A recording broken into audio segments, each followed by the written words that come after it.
Donc moi je suis Fabienne Goron, je suis spécialisée dans tout ce qui est orientation et évolution professionnelle.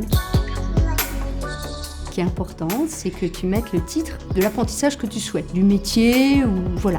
Ensuite, il y a une deuxième rubrique, c'est où tu en es dans ta formation, les diplômes que tu as déjà obtenus. Mets de côté peut-être l'année que tu as ratée dans telle ou telle formation. Après, tu mets tout ce qui est expérience. Si tu as déjà des expériences professionnelles, ce que tu peux mettre aussi, c'est tout ce que tu fais à côté. Si tu fais du sport, si tu es dans un club, tu mets tout ça aussi dans une rubrique qui peut être expérience associative ou autre expérience. Et puis enfin, tu mets tes loisirs et n'oublie pas de mettre toutes tes compétences dans l'informatique et en langue.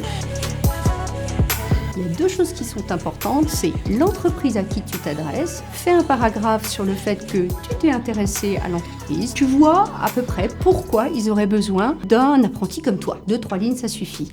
Rien de pire que des lettres type où on voit très bien que tu t'es pas renseigné. Deuxième chose, pense à parler plutôt de ta personnalité. Il faut que les gens qui te connaissent, quand ils lisent ta lettre, ils disent « bah oui, c'est vraiment toi ». Et puis tu conclus, étant donné que tu as compris ce que voulait l'entreprise et ton caractère, ensemble, vous pourrez rendre service, par exemple, à des clients, produire tel ou tel produit, etc.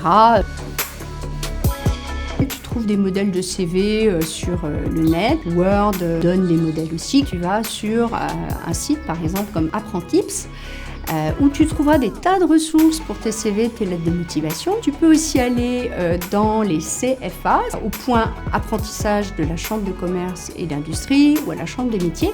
Et là-bas, tu as souvent des services qui vont pouvoir t'aider sur ta lettre de motivation et ton CV.